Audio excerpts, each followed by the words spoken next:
हमारे साथ बात करने के लिए डीजी होमगार्ड विजय कुमार मौर्य जी हैं। मौर्य जी, लगातार ही एसडीएम ज्योति मौर्य और आलोक मौर्य का मामला तूल पकड़ रहा है और आप इसको लेकर के प्राथमिकी जांच भी करवा चुके हैं। कैसे आपके पास शिकायत पहुंची थी और क्या क्या जांच में निकल के आया? देखिए, ये प्रकरण हमारे पास शासन से भी रेफर होके आया था, श्री आलोक मौर्य के एक कंप्लेंट के रूप में, और इस संबंध में पूरी जांच प्रयागराज मंडल के हमारे डीआईजी हैं होमगार्ड्स श्री संतोष कुमार, उनके द्वारा पूरी जांच की गई है। और उन्होंने जांच करके, प्रारंभिक जांच की जाती है, प्रिलिमिनरी इंक्वायरी की जाती है, और प्रिलिमिनरी इंक्वायरी करके उन्होंने जांच सौंपी है, जिसको कि शासन के निर्देश पर शासन को सबमिट कर दिया गया है। आलोक ने आपने कहा जैसे ही लिखित शिकायत दी थी, उस शिकायत में क्या क्या तर्क उन्होंने रखा था और किसके लिए आरोप लगाए थे?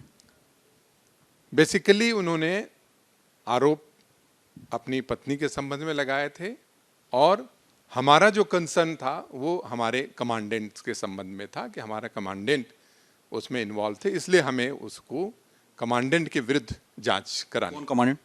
कमांडेंट श्री मनीष दुबे, जो आज के संप्रति कमांडेंट हैं महोबा के। क्या आरोप, क्या उसमें, क्या आरोप में क्या कहा गया? उन्होंने विस्तृत आरोप लगाया था, और आरोपों के विषय में प्रिलिमिनरी इंक्वायरी हुई, जैसा मैंने बताया। अब मैं सारे आरोपों के संबंध में इस समय नहीं बता सकता, क्योंकि शासन में सबमिटेड है, और शासन के बाद जब आ जाएगा तभी इस संबंध में कोई बात कही जा सकती है। जैसे आलोक मौर्य सोशल मीडिया में आकर के ये कह रहे हैं कि कहीं ना कहीं मनीष दुबे उनकी वाइफ को परेशान कर रहे हैं और उनके साथ मिलकर के, अपनी वाइफ के साथ मिलकर के उनको मारने की प्लानिंग कर रहे हैं, और ये शिकायत शायद आपको भी उस लेटर में लिखा मिला होगा। वैसे मैंने बताया ना कि उन्होंने पूरी लिखित शिकायत की है। सोशल मीडिया और मेन स्ट्रीम मीडिया में भी सारी शिकायतें आप देख रहे होंगे।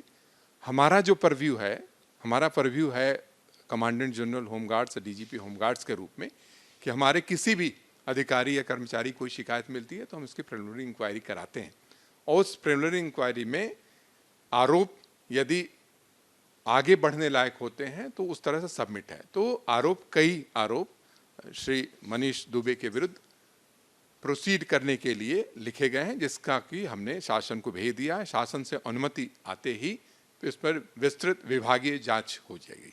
जिस तरीके से आपने प्राथमिकी जांच की, क्या मनीष दुबे पे पहले भी पुराने भी आरोप थे, उनको भी लेकर के, तर्क लेकर के तब जांच की गई? आरोप जब होते हैं तो उन्होंने आरोप लगाया है, उन्होंने काफी विस्तृत आरोप लगाए हैं, और उसमें हर बिंदु पर जांच की गई है। आपने जहां तक बताया कि पुराने भी उनके अमरोहा पोस्टिंग के दौरान किसी महिला होमगार्ड के भी उसमें आरोप है, उसका भी बयान लिया गया है, और संबंधित जो भी आरोपी हैं, जो भी उसमें बिंदु हैं जांच के, हर बिंदु पर जांच की गई है, और उसकी रिपोर्ट आई है। उसी आधार पर हमने शासन को लिखा है कि इसमें विस्तृत विभागीय जांच कर दंडित किए जाने की आवश्यकता है, तो इसलिए हमने शासन को लिखा। आलोक मौर्य ने कुछ सबूत भी आपको प्रस्तुत किए थे, सबूत भी दिए थे, क्या क्या सबूत थे? उन्होंने अपने जो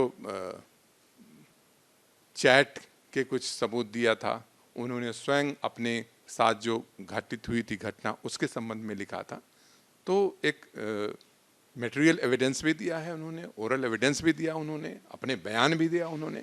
तो बहुत सारी चीज़ें जो भी दिया था उस पर आवश्यक कार्रवाई हो रही है। क्या मनीष दुबे का आपने बयान एंट्री करवाया, बयान लिया, या फिर जो ज्योति है एसडीएम, उनका भी बयान आपने लेने की कोशिश की? देखिए, मैंने बहुत स्पष्ट कह रहा हूँ कि मैंने नहीं किया, हमने जांच ऑर्डर किया था, और उसके डीआईजी ने किया। डीआईजी हैं, तो डीआईजी ने निश्चित रूप से उनका बयान लिया है, मनीष का भी बयान लिया है।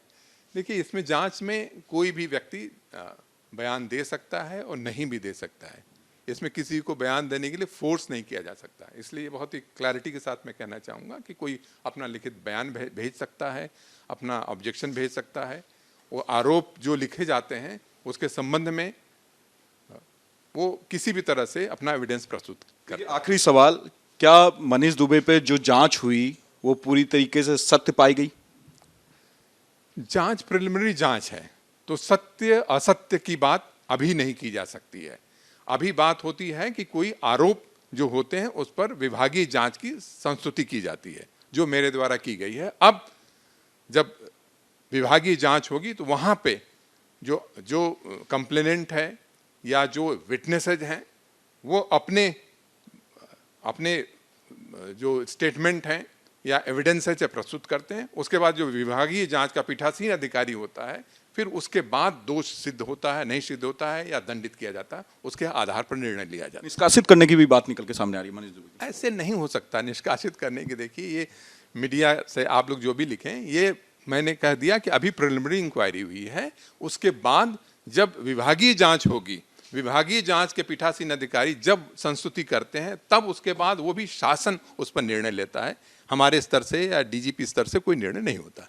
बहुत बहुत धन्यवाद रिपब्लिक भारत से बात करने के लिए। ये थे डीजी होमगार्ड। साफ तौर पे ये कह रहे हैं कि जो प्राथमिकी जांच है उसमें कहीं ना कहीं पूरी तरीके से ये जांच हो गया है, लेकिन अब शासन स्तर पे भी एक जांच हुई, तब मालूम चल पाएगा कि किस तरीके से क्या कार्रवाई होती है। रिपब्लिक भारत के लिए लोमस झा।